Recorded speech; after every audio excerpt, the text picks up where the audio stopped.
Hey everyone, it's Nicole. Welcome back to my channel, Relax.Cut.Glue. If you're new here, welcome. I'm so happy to have you all here with me today. So today I'm working in my spring glue book. I did 2 layouts in this book and I only have 1 layout left and this book will be done. So I figured my next video on this, I'll probably do it tomorrow and do a flip through of the spring glue book once I'm done with that layout, and then my spring glue book will be all finished. And it was so much fun. I'm really struggling because I only have like the images that I'm left with at this point. I was running out of words and images and all that kind of stuff, but I didn't want to cut up a whole bunch more if I wasn't going to use them. But now that I'm thinking about it, I think maybe I will just label my little fussy cut box as my spring box and then put whatever I need in there. I don't know. I'm thinking out loud right now. Anywho, I will harvest a few more little things just to finish my last page. And then maybe I'll go through at the end and add some extra details. Like I have those ladybug stickers. They're slightly puffy. And I had mentioned when I bought them that I wanted to wait till the end because I didn't want to glue on bumpy pages. To me, what makes a glue book is the fact that they're flat and there aren't like bumpy pieces everywhere. I guess to me, that's one of the big things that is different between a glue book and say a smash book or a junk journal is you're literally just gluing items in there and they're usually flat. That's just my perspective of it. Yours could be totally different and that's totally okay. I did have somebody leave me a comment on the last time that I did this glue book and told me that I shouldn't be calling it a spring glue book because I had sunflowers in there and that I should have just called it a flower glue book. But listen, here's the thing. Don't be a bully and just let people do what they want, you know? Like if you come to me and you're like, oh, look at my glue book and there's things in there that I wouldn't consider it being a glue book. I'm not going to go, excuse me, but that's not a glue book. I'm not going to do that because if it is to you, it is to you. Who cares? Now, if somebody came to me and said, hey, would you classify this as a glue book? And they ask my opinion, then I'll let them know. But like my whole point to this is just let people art the way they want to art and be mindful of the way that you comment on people's art. You know what I mean? Like, let's just lift each other up and let people be and do what they want to do and express things how they want to express them. And let's encourage each other. Now, I don't think this person was meaning to be mean in any way, but I just wanted to use that as a point that happens to me too. And, you know, it's okay if you don't agree with the way that I glue book, and that's totally fine. If we all thought the same in this world, girl, this place would be so boring.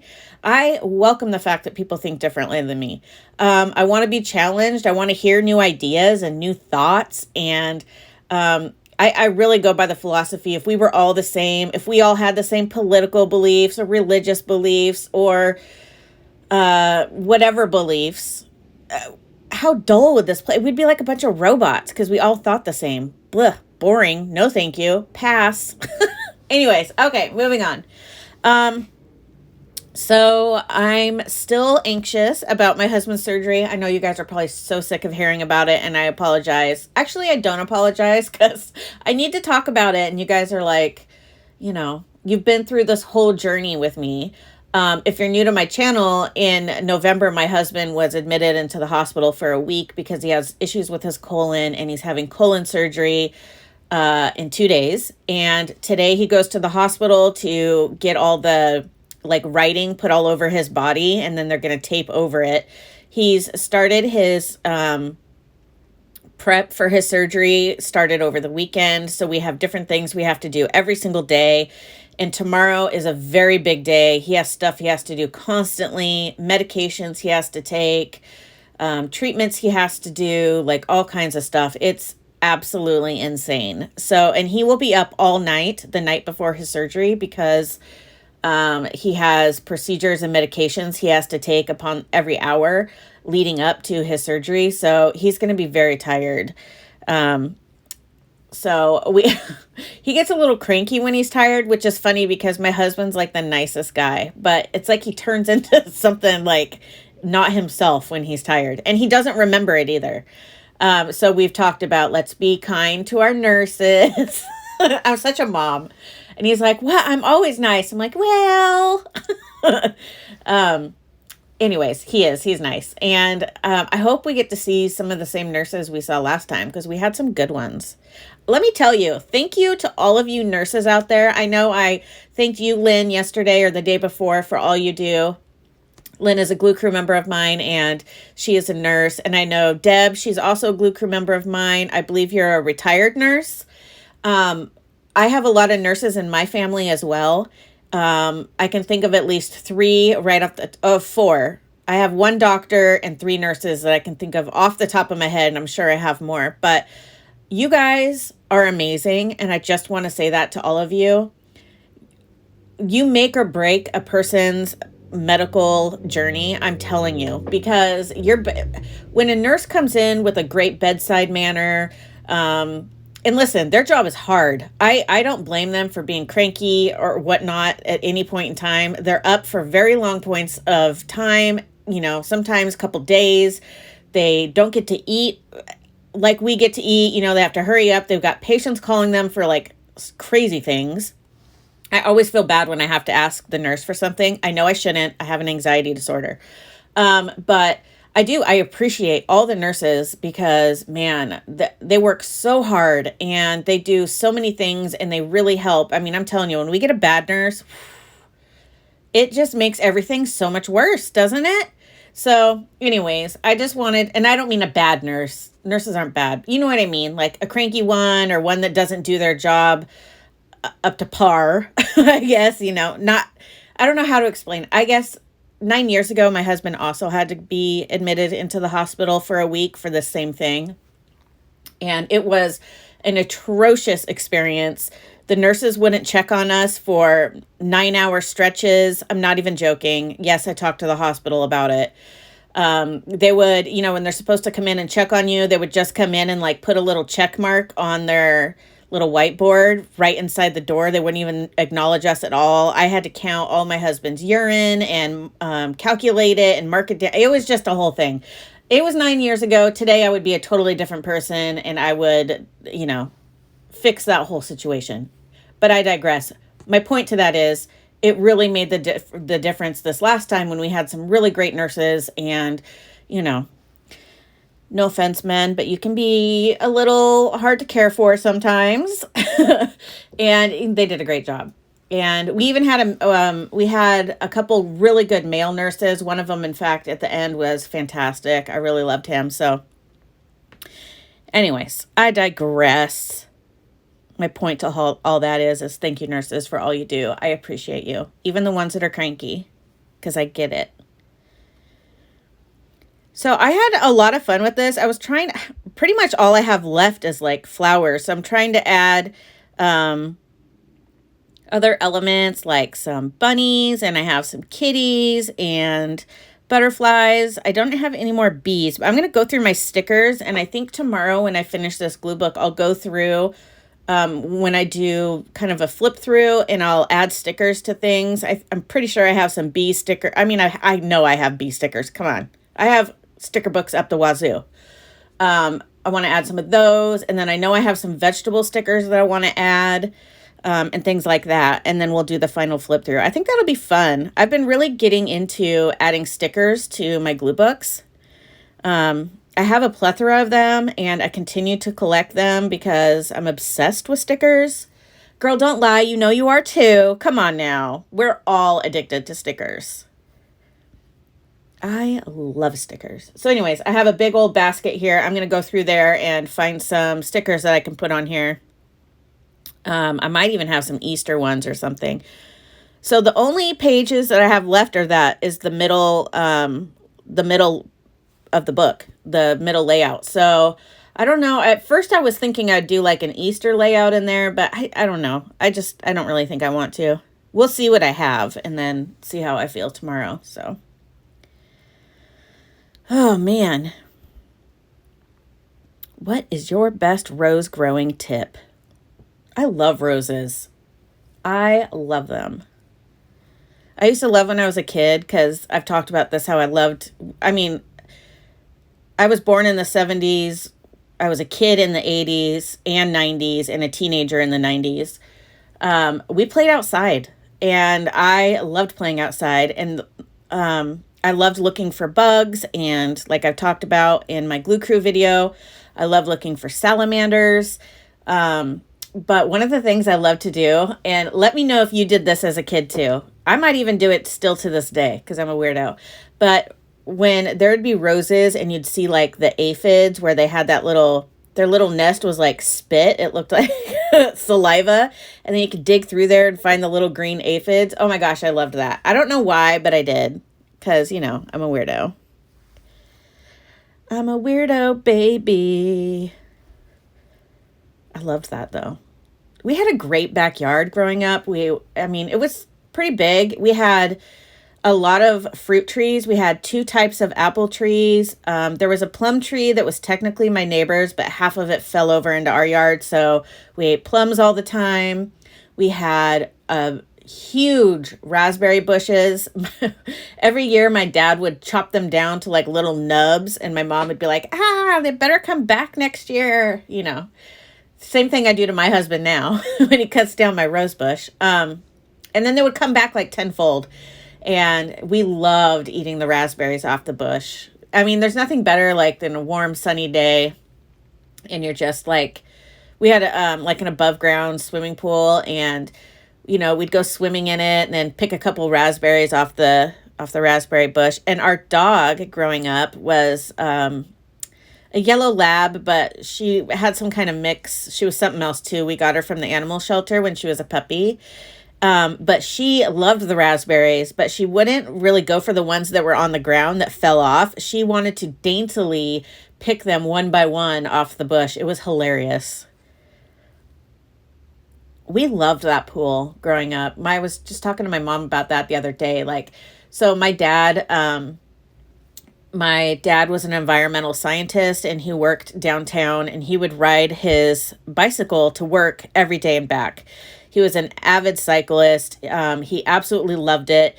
And on top of that, my dad loved numbers and he would log all of his mileage throughout the whole entire year. And then at the end, tally it up and see how many miles he rode for the year. And he would also do like triathlons and bike races and all that kind of stuff. Cycling was a huge part of my dad's life. So yeah, for decades, he rode his bike down to downtown Portland and back every day. So anyways, my point to that is I just remember him coming home and then he would like take a dip in the pool and we would all kind of be hanging out in there all day. And, those are those fun memories you have that you look back on as a kid. I only have one sister and, it was a tight-knit family. We're a family of 4. And then usually we would have dinner and then my dad and I would go outside quite a bit and play catch. I was a softball player and I was a pitcher. So he would constantly work with me on my pitching and stuff like that. And I don't know, it's just great memories. I like to remember those good times like that. And we had this really nice swing set. My sister and I talk about it all the time. It was metal, but it was, I don't know, it was different. We haven't seen a swing set like it. I don't know. It's just, our backyard was really fun. So anyways, back to the backyard. We had all those plants, lots of foliage and stuff. My sister, who really took after my dad with photography, always would take pictures of our family dog, the yellow lab, out in the yard. Like she'd dress her up and then have her sit in front of like a tree or a bush or whatever and take pictures. And anytime they would get the film developed and we saw pictures of our dog with clothing on, we knew my sister took the picture. It was pretty funny. They're great pictures to look back on because they're really cute. Did you have a good backyard when you were growing up? Do you remember like playing in your yard and stuff? I really loved it. We had a little bit of a crazy neighbor, but I didn't realize till later, but he was an alcoholic. And when I say crazy, it's because when he was really drunk. I didn't know for a long time. But he was like friendly and nice at the same time, but he would always be outside barbecuing and he would always try and give our dog meat through the fence and stuff. It was pretty funny. I tried having a swimming pool for my kids because I remember just enjoying it so much, but gosh, it's a pain in the butt. Like, my dad was really good about like measuring the chemical levels and checking it, and I love learning things, so I would always be out there. He taught me how to do it, and I would always ask if I could check the levels in the water, and I don't know, he kind of made it fun, and so I thought that would be fun for my kids because I enjoyed it. It ended up being a pain in the booty. I did not realize how much work it takes to maintain a pool, and we're just talking about one that's like, a bigger one, like 3 feet deep, maybe 6 or 9 feet wide, one of those kind of pools. Yeah, it's not for me. I did not do well. And you'd think I would do okay since my dad taught me all those things, but I just, I couldn't do it. It's too much. I praise my dad for doing that. And he was far better at it than I was. This weekend, just a few days from now, will be the 1-year anniversary of my father's passing. And so I'm really trying hard this week to remember all the positive things and happy memories and not focus on the sad stuff. One of the things that my dad that my dad did with me as well that I loved, I guess I love numbers too, but he he used to teach me how to manage a checkbook. And I thought it was so much fun to manage his checkbook that I didn't feel like, he was trying to teach me so that I would know how to manage my checkbook. And I had so much fun. I must have been such a weirdo child because I really enjoyed doing that and adding up all the expenses in there and making sure that the numbers matched. And I don't know, I loved that stuff. My dad was really good about showing us things, how things worked, how to do it, and stuff like that. And my husband's really good about that as well. Anytime anything needs to be fixed in the house or on the car or whatever, he'll ask the boys if they want to come help him and see how to do it so that when they're living on their own, they know how to do things like change a tire, change the oil in their car, add a new light bulb to their tail light, change a filter in your house, those kinds of things. If you're watching this, honey, I'm really proud of you for doing that with our kids because I think that's really important. And then I work on a lot of indoor stuff, cooking, that kind of stuff with them. We cook a lot together, and I cooked a lot with my mom when I was growing up. It was kind of a time where my mom and I had not alone time, but we would chat a lot and stuff. I just kind of hung out in the kitchen and helped when she needed help, and we would just chit chat and stuff. And I really enjoyed that as a kid. I also would go grocery shopping with her. I really enjoyed that. And then sometimes when my mom, let me know if you were this kind of kid, but my mom would always, when she was doing her hair and stuff like that, I'd stand kind of in the doorway and we would just chat. I did that all the time. But yeah, my kids are with me all the time in the kitchen too. And we have a lot of fun trying new recipes and all that kind of stuff. Because I want them to be able to learn. I want them to be able to cook for themselves when they move out. And I know that really helped me when I moved out to have some cooking skills. Yeah, I don't know. It was just, I really enjoy hanging out in the kitchen with my kids.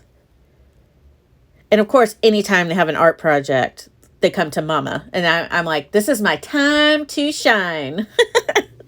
I love it. Not that they really do anymore. My kids are 23 and 15. But if they have anything that's in any way, shape, or form, craft or art related, they come to me. My hands were so sticky by this point. I'm not even joking. I'm sitting here picking glued paper off my fingertip. I keep forgetting to add water to my little sponge thing. I keep a sponge in a little Tupperware container with water so that I can wipe my fingers off when they get glue all over them. Oh my gosh, it drives me nuts. Because then you go to touch something and it sticks to your finger and you don't want it to. And you're like, go away. Why are you a stage 5 clinger? Get off my finger. Get out. It is such a rainy day today. Oh my goodness. Perfect day for crafting. I'm probably going to be in here most of the day just because I'm like so nervous and stuff about the surgery. I told you guys yesterday that my husband's been dealing with this. So my husband he hasn't been diagnosed with OCD, but he definitely has it. And he has been walking around. He's so nervous for the surgery. He organized like our already organized garage refrigerator and labeled all the waters. I'm not even joking. He has just been going to town organizing all the things, but I'm not mad at it. All right, guys, I'm going to end this video here. Thank you so much for letting me chat about my life. It helps with my anxiety. I appreciate you guys so much. And for all your well wishes for Bob, I have relayed the message. I hope you guys all have a fabulous day and come back and see me tomorrow because I'm going to finish this spring glue book and do a flip through. And I will see you guys tomorrow. Have an awesome day. Bye, guys.